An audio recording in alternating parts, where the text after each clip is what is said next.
Greetings, and welcome to the EchoStar Corporation third quarter 2025 earnings conference call. At this time, all participants are in a listen-only mode. A question-and-answer session will follow the formal presentation. If anyone should require operator assistance, please press star zero on your telephone keypad.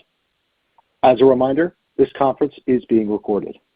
It is now my pleasure to introduce Dean Manson, Chief Legal Officer. Thank you, Joe. Welcome, everyone, to EchoStar's third quarter 2025 earnings call. We will begin with opening remarks from Hamid Akhavan, President and CEO of EchoStar Capital, followed by Charlie Ergen, CEO and Chairman of EchoStar. We are also joined by other members of the leadership team. We request that any participant producing a report not identify other participants or their firms in such reports. We also do not allow audio recording, which we ask that you respect. All statements we make during this call, other than statements of historical fact, constitute forward-looking statements made pursuant to the safe harbor provided by the Private Securities Litigation Reform Act of 1995. These forward-looking statements involve known and unknown risks, uncertainties, and other factors that could cause our actual results to be materially different from historical results and from any future results expressed or implied by the forward-looking statements. For a list of those factors and risks, please refer to our annual report on Form 10-K for the fiscal year ended December 31, 2024, filed on February 27, 2025, and our subsequent filings made with the SEC.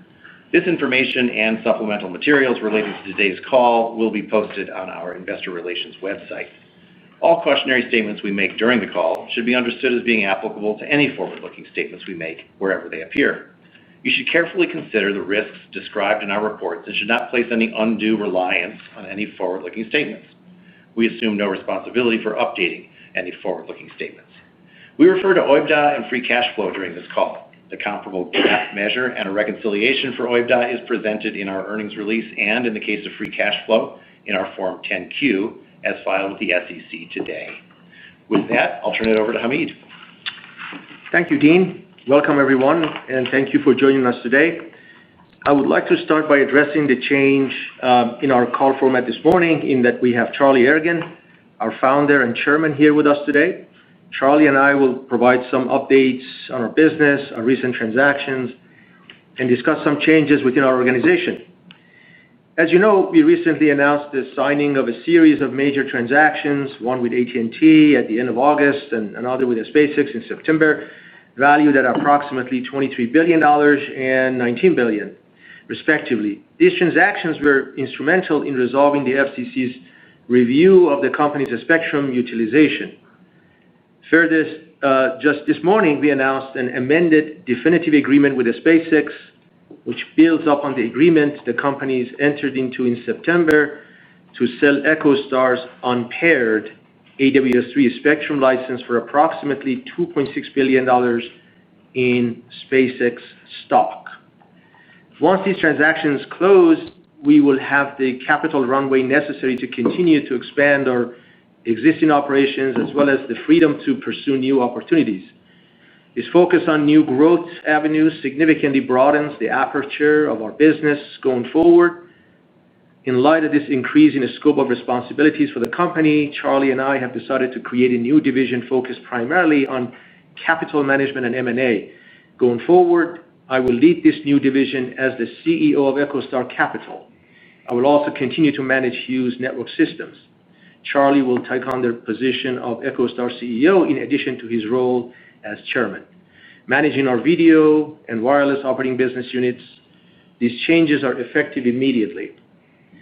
Building upon a 45-year operating heritage across communications, media, and technology infrastructure, EchoStar Capital will be a great steward of our resources, a vision and thesis-driven and strategic investment-oriented operation with a global perspective and a proven track record of value creation.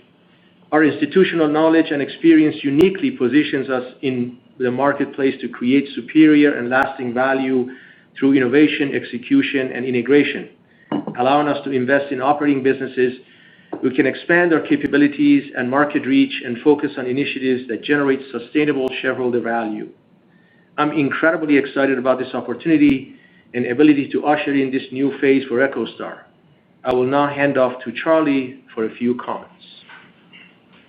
Well, it's good to be back on the call, and it's a funny kind of way, but I just have a couple comments, and my style is just to take questions because I never know what's on your mind, and Hamid and I will do that and team. One housekeeping issue is we agree with the president in the sense that we think corporations should have to file twice a year instead of quarterly, because it just takes, by the time you finish the quarter, you're almost starting to work on the next one. It takes an inordinate amount of time. But since that hasn't changed, obviously we'll still continue to file quarterly. But we may, from time to time, not do quarterly conference calls like this because we'll try to stay focused on our business. We will do a call next quarter for year end, and obviously we'll have a lot of things change in between now and then. But after that, we may be sporadic in terms of how we do these calls. So with that, let's take questions. Thank you. Operator, we're ready for questions. Ladies and gentlemen, if you would like to ask a question, please press star 1 on your telephone keypad, and a confirmation tone will indicate your line is in the question queue. You may press star 2 if you would like to remove your question from the queue. For participants using speaker equipment, it may be necessary to pick up your headset before pressing the star keys. And the first question comes from the line of John Hodulik with UBS. Please proceed. Great, thanks. Good morning, guys. Maybe first on EchoStar Capital. Charlie, could you talk about how it'll be capitalized? Will all the proceeds from the spectrum sales go into EchoStar Capital, or just anything you could tell us about those proceeds would be great. And just what areas do you expect to invest in? And then lastly, if I could, you still have the AWS-3 spectrum. Any update you can give us on the potential sale of that block, and just how do you think of relative value for the paired versus the unpaired transaction we just saw? Thanks. Yeah. Thanks, John. I'm going to take the second part of your question. I'm going to have, I think, Hamid, the better person to answer the EchoStar Capital question. But on AWS-3, the big picture is the sale to SpaceX is timely. I think it's a bit because we still own the pair AWS-3, and we sold some spectrum to AT&T. The unpaired was for us somewhat orphan spectrum, but in SpaceX hands, it gives them a lot of flexibility of combining uplink and downlink.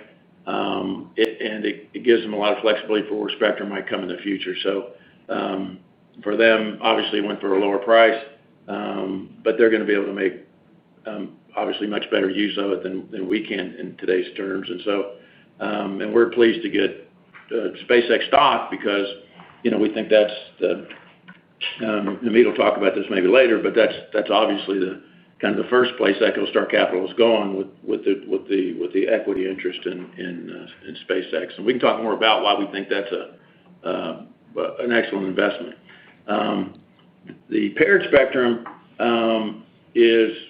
we still have it. Obviously, we would transact if there was a meaningful transaction. AWS-3 is quite a bit more valuable. For us, and I think the other carriers look at it the same way. When you look at spectrum, value comes really from three sources. One is it in phones? And so is it in devices? That was one of the biggest problems we had in building our own network, was getting some of our spectrum in devices. But our AWS-3 paired spectrum has always been in devices for as long as I can remember. I doubt there may not be any phones in the United States that doesn't have AWS-3 spectrum in it. So it's already valuable in that sense because you don't have a bunch of extra cost on devices. The second thing is who uses AWS-3, and the three major carriers all use AWS-3 spectrum. It's a very wide band, 70 by 90 megahertz. So it's a very wide band, and all three of them use it. And in most cases, they're adjacent to our spectrum. So. And then that brings up the third thing is where does it cost you to deploy the spectrum? And in most cases, it's my understanding that the radios that are out there today all can take our AWS-3 spectrum without having to climb the tower and put new radios in for the most part. So it's very valuable spectrum in that sense. We'll get a sense of that obviously as the auction comes up next year for some of the spectrum a smaller swath of spectrum, but we're very comfortable with that spectrum, and as we'll work with the FCC in terms of the auction rules and how that might all take place. But I think it's the most valuable piece of spectrum we have, and we'll see where that goes. Amit? Yeah, thank you. I'll answer the question regarding the proceeds from the sales. Our intention is that all of that would be within the EchoStar capital, and EchoStar capital will.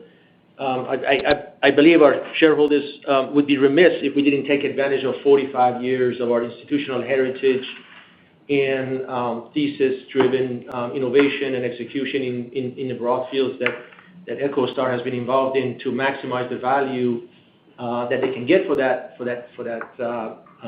capital that comes into the company.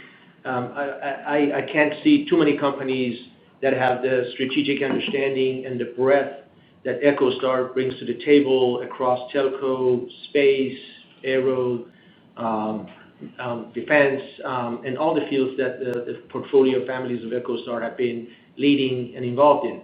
Now, obviously, we always will be great stewards of capital and will maximize the use of the capital. And if distribution of capital is necessary, we'll do that in an optimized way to our shareholders as necessary. So the roadmap is not 100% laid out at the moment, depending on how we see the market and opportunities can come to us. We'll try to take advantage of every opportunity in the best way. And as I said, I can't imagine too many companies out there with the breadth and knowledge that EchoStar has gathered over the past 45 years.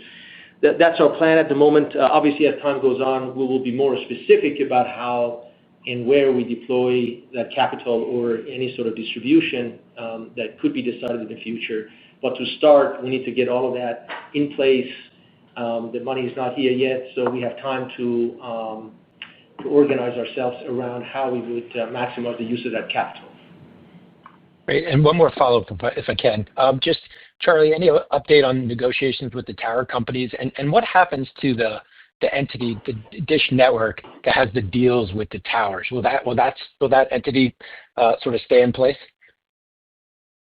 Well, obviously, we had some unprecedented kind of curveball thrown at us when the FCC informed us that they were going to investigate and take the spectrum. So, obviously, we believe that's a force majeure event, and so we'll work with all our vendors. Obviously, we're the biggest company that got affected by that, but obviously, we also have other vendors and people we've worked with for a long time that are affected by that, and we'll work with them to the extent that they want to work with us to try to resolve those issues. Unfortunately, one company has already commenced litigation, and that kind of sours some of the ability to talk to people, because once things go into litigation, it's lawyers talking to lawyers, and it's not business people talking to business people. And so that's a bit unfortunate.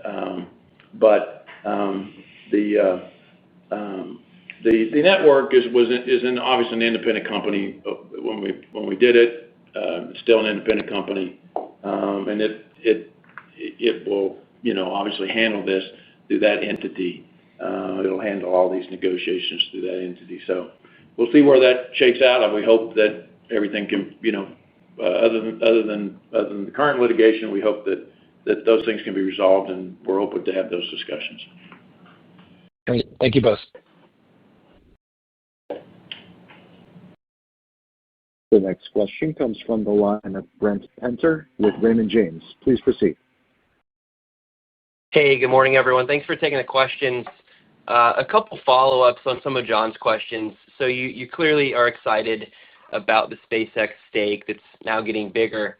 As you bring in some of this net cash, how do you think about that as an additional area to deploy capital? And as SpaceX raises additional capital, do you have rights in terms of maintaining or potentially growing your stake? Just help us think about that SpaceX stake and where you might put your capital.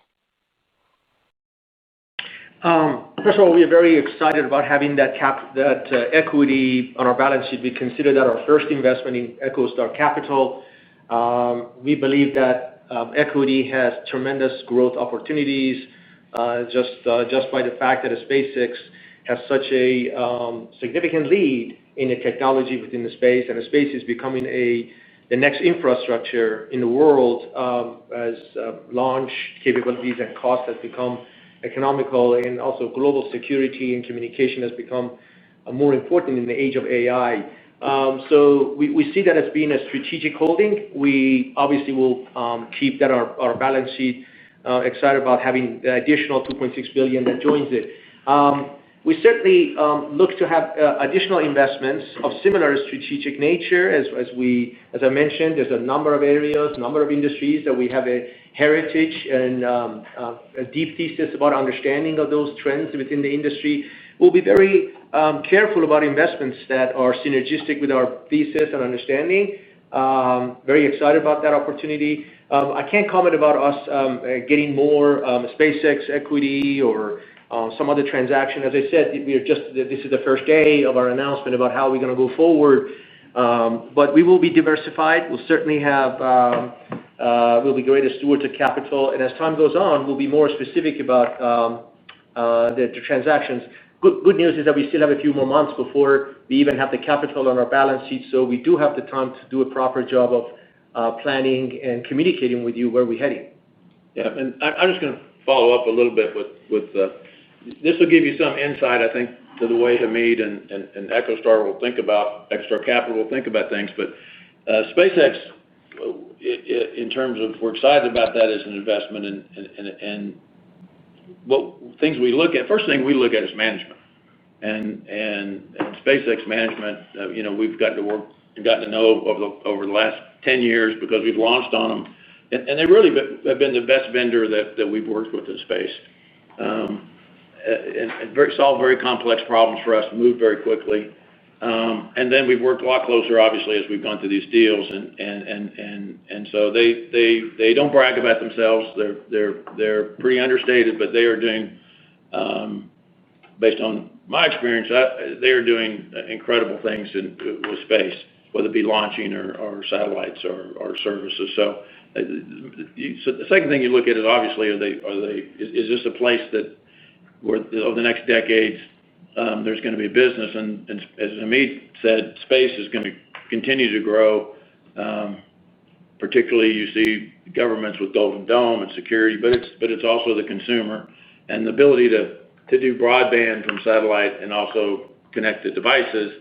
Those two things fit together. There's a lot of synergy between those two things in one company. So, and the third thing is, who's going to be the winners and losers. And we look at other industries, I don't know who the winner in AI is going to be. One thing I'm sure of, there will be winners and there will be losers. I just don't know which one will be winners and which ones will be losers. But in space, I think it's pretty obvious that while there's some companies doing some very interesting and creative things, SpaceX is going to be the leader for the foreseeable future because they have the most efficient launch capability and satellite manufacturing capability, in my opinion, that I've seen. So when you add all that together, and then I think when we built for 17 years, this ability to technically be able to go satellite to device and regulatory wise in the spectrum and all those kind of things, we've now that's now in SpaceX hands or will be in SpaceX hands, and we know that worldwide capability in the same frequency.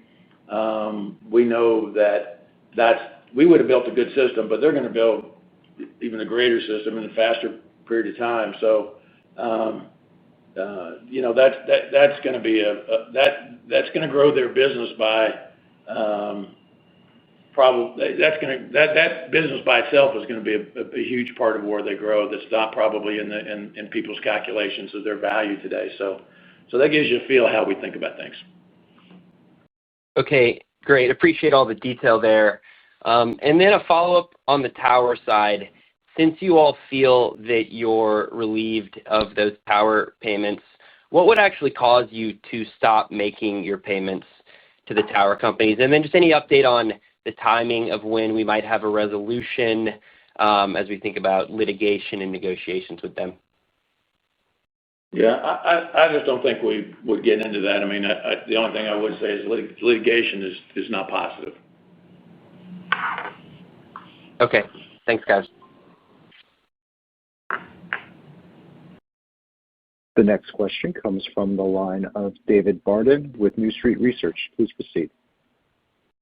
Hey, guys. Thanks so much for taking the questions. Appreciate it. I guess my first question, Charlie, there weren't many numbers in the press release today about the SpaceX AWS-3 unpaired deal.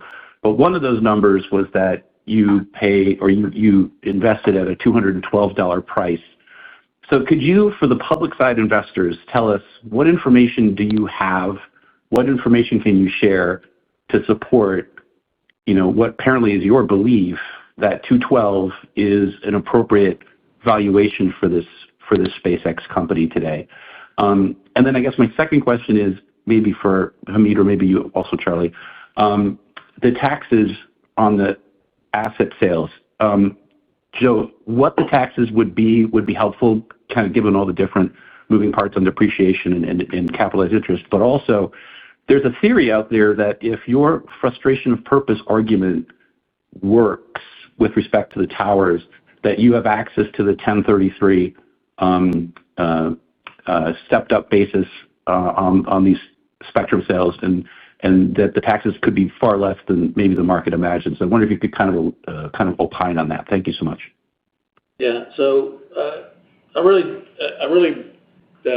in terms of valuation of SpaceX, I would just say that I think I'm almost repeat myself that we don't, we have a pretty good feel of what they're doing and where they are. I think they just publicly announced 8 million customers in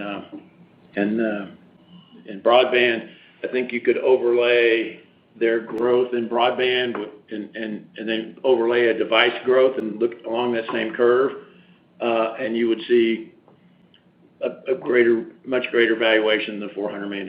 So, and again, as I said, the management team is excellent and understated, in my opinion, in terms of what they do, and they have a pretty big moat around their business. You have 90% of the launch business, and they've launched the new generation of satellites, which is at least twice as big as anything else out there, maybe even bigger. They've launched it 12 times, and they've caught it, returned it back, right? And other people are, unfortunately, are struggling to get their first ones up. So I just think I think their lead is actually growing.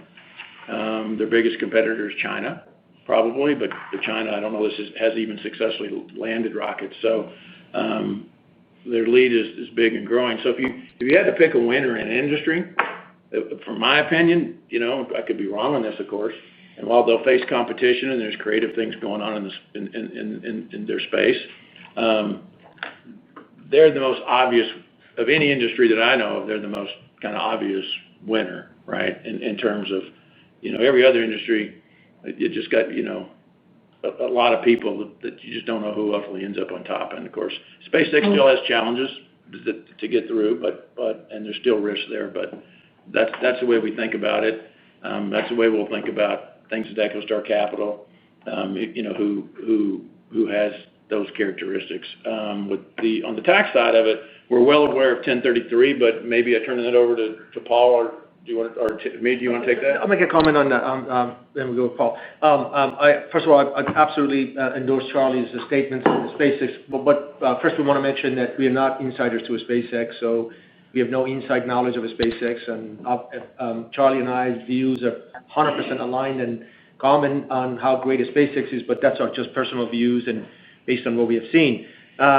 You should rely on SpaceX's statements on what they see about the valuation of the business. We're excited about having that equity. Just as Charlie said, we see all the trends in a space being good and a SpaceX being a leader in there. Naturally, we think that this is a good place for us to hold. Now, on taxes, we have not broken out the taxes separately from our other liabilities in the towers and others that we just referenced. As we have previously said, we've not sharpened our numbers since the last time we spoke in Paris. We still believe that somewhere in the range of $7 to $10 billion is the combination of our unoptimized taxes and unoptimized value of our liabilities. So that range is what we essentially think we have. Now, can 1033 provide additional benefit and reduce that number? I'll ask Paul. He might have some knowledge in terms of how applicable that may be. Paul, maybe you can comment on that. Thanks. So, there's a lot of puts and takes there. Obviously, the AT&T transaction is going to close in 26. The SpaceX transaction is expected to close in 27. We have NOLs that play into the mix. And we're going to do everything we possibly can to mitigate the exposure. We're working on that currently, but the range that Hamid gave, that includes both decommissioning costs and tax of $7 to $10 million, is still currently our best estimate. So just to follow up real quick, the 1033 is not in the 7 to 10, but it's a possibility. Is it contingent on kind of how these litigations go, and whether you're successful in making this frustration of purpose argument, which would allow you to kind of move up the basis and shift assets to another class? Well, I'll just say, it's been used. It's been used. I think some of the 600 megahertz broadcasters, when they put the spectrum in auction, right. I think they use 1033 in some cases successfully. So we're aware of it, and obviously it's there seem to be a lot of similarities between how it's been used in the past, but everything is specific, and we'll look at that as part of our strategy. And I don't think it's contingent. Yeah, I would just add to what Charlie said. It's not contingent on what happens with the litigation. Those are totally independent concepts. Got it. All right. Thank you so much, guys. Really appreciate it. The next question comes from the line of Walter Piecyk with LightShed. Please proceed.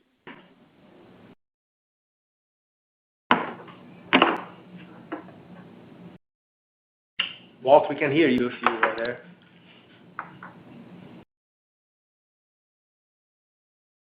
Operator, maybe we can hear me now. Question. Can you hear me now? Oh, yeah, we can hear you. Yes. You doing Verizon commercials? I know. I hate that when I say it that way.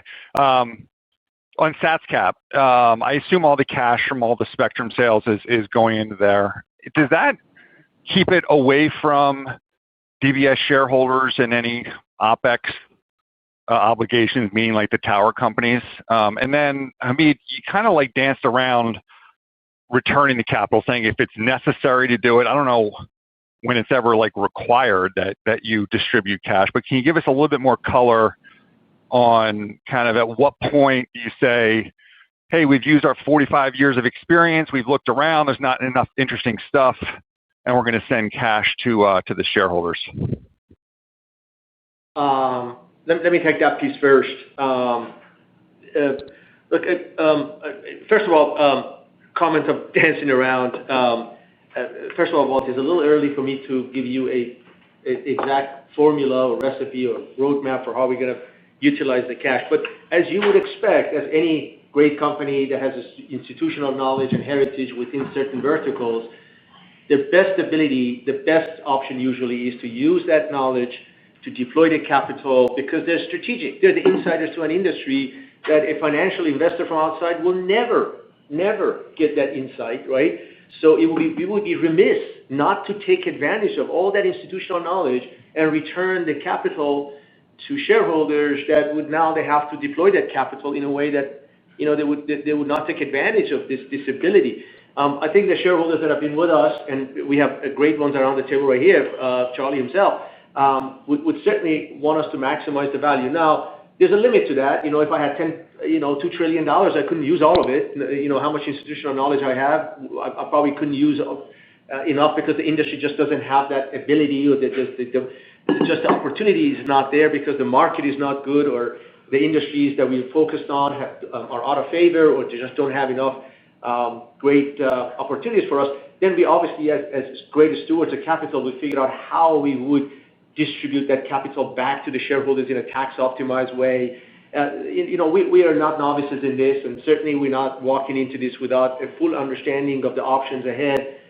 The only thing I can say is that we have deep heritage.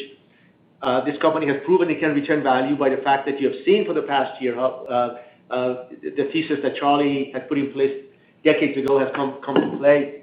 There's much more we could do there. But if at the end of the day we have excess capital beyond what we can properly use, strategically use, we certainly will not sit on it in an unoptimized way.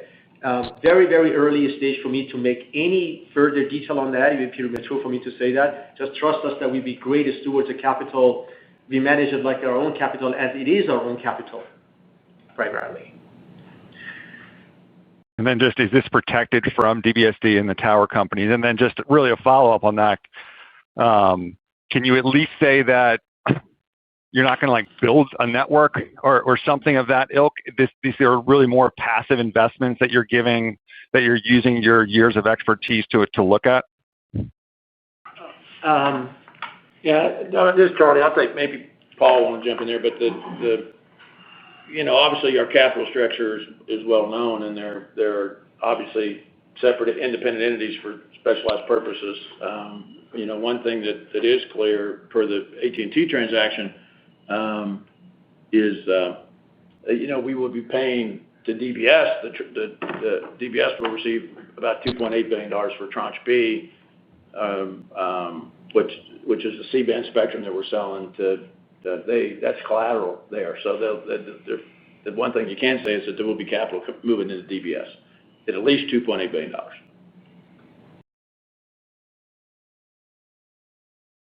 And then just on the types of investments, I assume these are not operational. These are all passive, like, hey, we're investing in great new things that maybe SpaceX gives us access to? So, we certainly don't intend to be purely passive investors. We don't intend to do that because obviously we do not want to be, and is not in our best interest of our shareholders to become a 40 Act regulated investment company. We will have to manage this according to those rules, which means we'll make a combination of active and passive investments. And even when we make a passive investment, it will be a strategic for us. It will be a thesis-driven investment. It will not be we're not wealth managers. We don't view ourselves as just broadly deploying capital in the marketplace. We would only focus on areas where we understand. Now, in some cases, that investment cannot be a control investment or significant influence investment, as is the case for SpaceX. The valuation of that company is very high.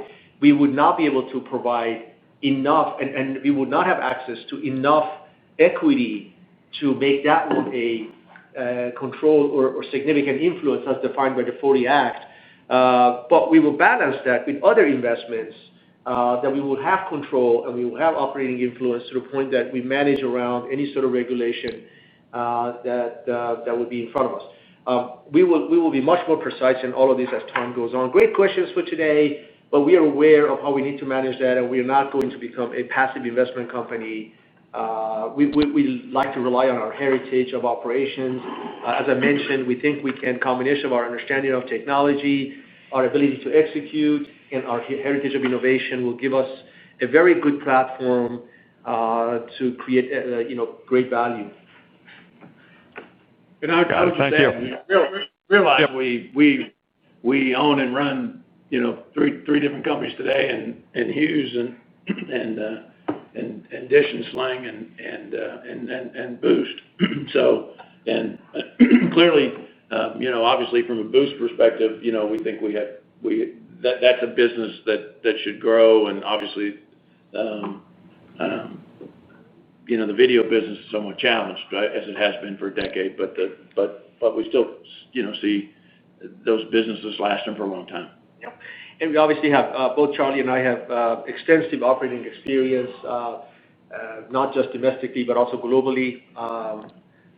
We have a very broad range and scope of places and domains and verticals that we can deploy the capital effectively. Got it. Thank you. The next question comes from the line of Michael Rollins with Citi. Please proceed. Thanks, and good morning. Charlie, in your brief opening comments, you described the reasons that you were going to do a earnings call for the fourth quarter was at the end of the year, and you alluded to changes that could be coming between now and then. And was just curious if you could give us a little bit of a preview or roadmap of the range of potential changes that can continue to happen for EchoStar between now and your fourth quarter earnings call. And then secondly, just a follow-up on kind of moving beyond being a wireless network operator. As you're selling the spectrum, at what point can you unplug the radios so that you're no longer meeting the minimum use requirements, but you're able to start saving money from doing that? Is it when these transactions close? Is it now that you've announced a few transactions and you have maybe some more possibly that you have to kind of figure things out for? Or what's the formula where you could just start unplugging? Yeah, but on the second part of that, we really need to work with the regulators on that, and so those discussions are ongoing, and so it wouldn't be appropriate to discuss that. But obviously, we'll have more color on that early next year. I'd say I'm going to give you a general answer because it's a very good question about what might happen between now and February. You asked a good question. I think we pivot two pivots in our company. One is the pivot to being a capital rich company, maybe more asset light. But the other pivot is within EchoStar, where I'm going to be involved in the day-to-day operations now, is to pivot to long-term thinking. So we had to think about things short-term because we were putting all our capital into the build-out of our network, and we had lots of requirements, regulatory to do that, so we did that. So we had to think about things, and the rest of our business is in a short-term way. That historically is not the way we think as a company. One of our principles is to think long-term, and we can get back to that principle now. And so I think you'll see that by thinking about things long-term, we'll take a little bit of a step backward short-term, because when you go from short-term to long-term, it's a little bit of a step backward. But I think you'll see that in a general sort of way, we'll be more competitive in terms of what we're doing in some of our businesses. We think about things in terms of long-term cash. We don't really think about it for EBITDA and those kind of metrics. We think about deploying capital where we get a return, and we think about strategically, particularly in wireless, where you're one of really five, counting cable, you're one of five companies that are basically doing the same thing. How do we do some things differently, and how do we look like a little bit different animal than what everybody else is doing?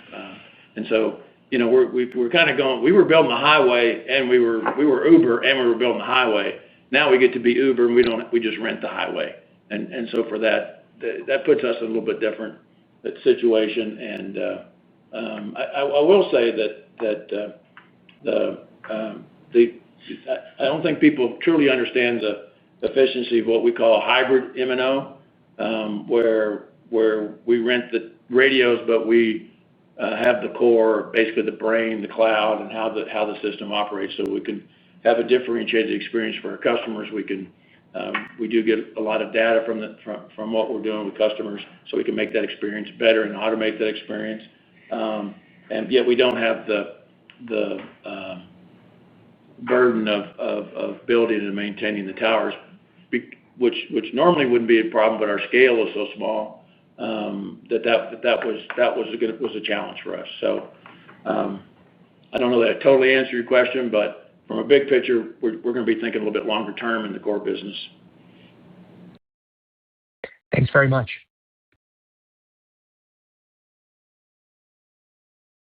The next question comes from the line of Ben Swinburne with Morgan Stanley. Please proceed. Thank you. And Charlie, good to have you back on the call. Appreciate your time. I was curious if you could talk about any opportunity to sort of wrap the remaining AWS-3 spectrum that hasn't been sold with the upcoming auction, where you are, as you know, on the hook for any shortfall with a multi-billion-dollar liability. Is there any opportunity with the FCC to sort of combine those two to try to monetize the spectrum and also kind of de-risk the auction from an EchoStar perspective? Would love any thoughts if you have any to share. Yeah, Ben, it's a good question, and I'm not going to answer it, but I'll talk around the edges of it. But obviously, this FCC put us in a difficult situation. We went kind of through the 5 stages of grief, of denial, and anger, and depression, and now we're at acceptance, of course, and that's the first thing from our perspective. But the second thing is, we really hadn't talked with the FCC folks for a couple years, and once we started having conversations, we've gotten on the same path, and this FCC has quite the vision of we didn't totally agree with it, but they want spectrum to get used more quickly and for the benefit of more Americans, and it's hard to argue with that vision. And once we've started communicating, now we're in lockstep really with where the FCC wants to go, and it's our job to now work with them and make sure that all our assets get put to the best use for the American public. Part of that indirectly goes to your question. As you look at the AWS-3 auction coming up, there potentially are ways to make that the most efficient auction. There may be, and we're in the process of those discussions with the FCC, and they will obviously, others will have input into that as well. But we at least have a sounding board to say how can we share your vision, this FCC, to get this spectrum in use as quickly as possible, and in the hands of people that will compete with it. One of the great things about the AT&T deal we did is because of our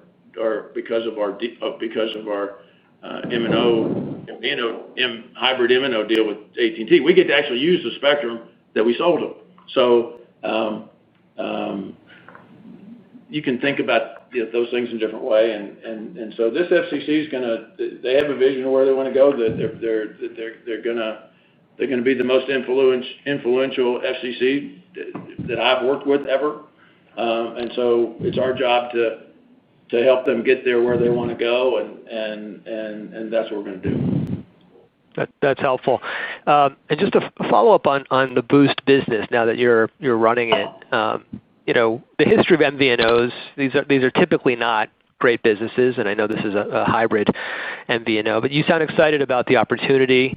It's got revenue scale, but it's at least to a degree, but it's still burning a lot of cash flow. I know you're going to start decommissioning. You've started decommissioning the network. Just can you talk about, I guess, the strategic vision for the business, and then I don't know if there's any help you can give us on the path to getting this thing to cash flow positive now that you've switched models. Yeah. So the strategy is simple. We have to do things. We have to do 2 things. Right, and if you look at any company that's the 4th or 5th player, this is what they have to do to be successful. You have to do 2 things. You have to use technology in a way to be different, and you have to do things that the other guys aren't doing, or they could do but they won't do. It doesn't make sense for them to do it. So on the technology side, we've already made our first strategic move, which is an agreement with SpaceX for our Boost customers to have worldwide connectivity to the handset, both for voice, text, and broadband. So I'm sure others will follow suit with SpaceX, but carriers now many carriers have some choice as to who they might sign up with, and so there's a wide variety of where those carriers are going. We are highly confident that we have aligned with which the company's going to have the best technology, and we can do some things different than others. So we've already started that. That's 2 years away, probably realistically, but that we've already started. How we do things differently, I think, is for our team to come up. I officially start like Monday, so we'll start having strategic sessions of how we can think about how we do some things differently. I don't think it's a good path. I don't think we can be successful if we look just like the other guys. They just have too much scale. And any help on just getting the business to profitability? I don't know how much of the expense base goes away when you fully convert, anything like that? those of you who've been with us for 30 years as a public company know that we like to run things for cash, and we don't like losing money. So I don't have and we'll have a lot more on that, but I think that as you move to long-term thinking, that becomes an easier path. And short-term is always difficult, but that's just the cards that we had to play short-term. Now we get to play a bit better. We're better as a company when we're thinking long-term, and we're definitely going to be. And again, if I think the nature of our hybrid M&O, it's underestimated by the market. People try to say it's an M&O or it's this or that. It's a different animal, and the AT&T network that we ride on is a great network, and with our spectrum, they're already putting our C-band to use, is my understanding, some of it. So that network's only going to get better, so I think we could be more competitive. We certainly will be more competitive than we have been in the past. Yeah. So adding to that, one of the things that hopefully shortens the path to profitability, it's the reduction of the fixed cost of the business, which you can imagine is drastic. Certainly from a network side, we needed much greater scale to reach that profitability, to retire the fixed cost. Obviously, not having that shortens the horizons tremendously. And second, having an MVNO deal with AT&T kind of makes our cost more variable on a usage basis. So again, another way to create operating leverage for us as the more we sell. I mean, obviously, we don't need to have a large scale in order to reach growth. So all the strategic thing that Charlie's talking about should get us to profitability in a much shorter horizon that you would have originally modeled. We're not going to give you that today, but obviously, as time goes on, that information might become more available to you. We're really excited about our ability to develop that business as the most scaled MVNO, hybrid MVNO in the model in the marketplace, with the benefit of having access to space and having to the great coverage of AT&T, which is using our spectrum now, will be the best coverage in the nation, in our view. Thank you. Next question, operator, please. The next question comes from the line of Brian Kraft with Deutsche Bank. Please proceed. Hi, good morning. I had a few if I could. First, as a follow-up on the tax side, I was wondering if you could confirm that there will be a tax benefit from the impairment charge that you're taking today. And is that benefit excluded from the $7 to $10 billion range that you cited?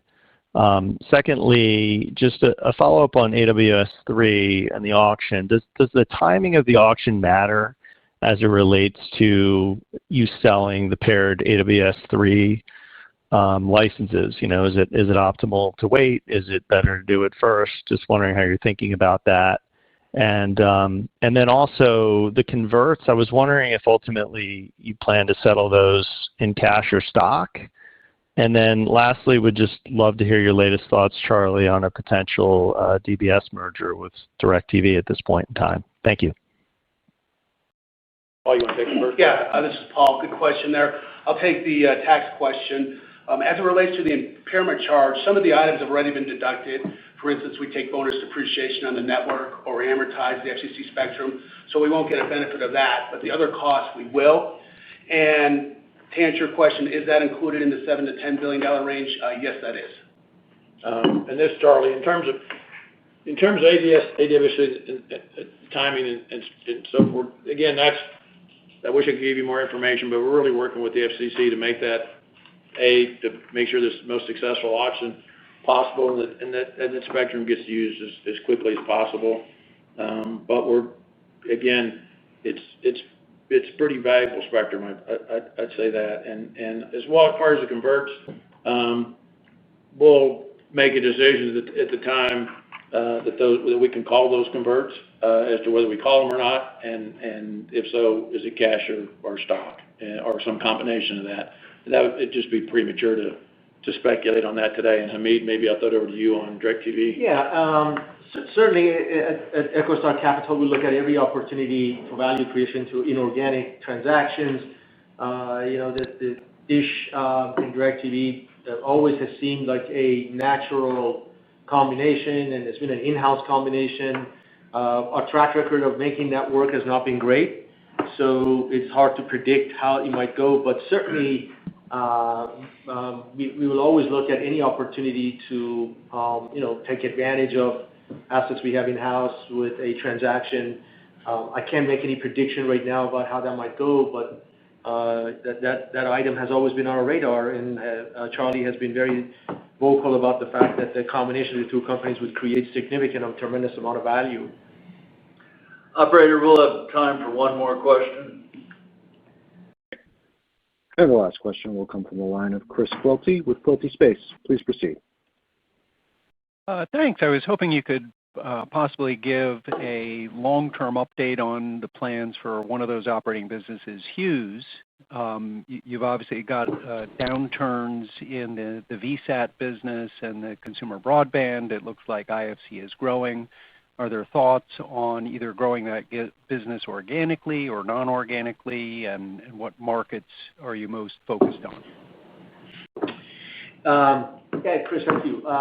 Regarding Hughes, as you know, we have been on a multi-year journey at Hughes, at least 3 years now, to transition that business more towards an enterprise business from a consumer business, and purely from the realization and understanding that the consumer connectivity to satellite is now highly competitive given the SpaceX's offerings and perhaps in the future other LEO offerings such as Kuiper.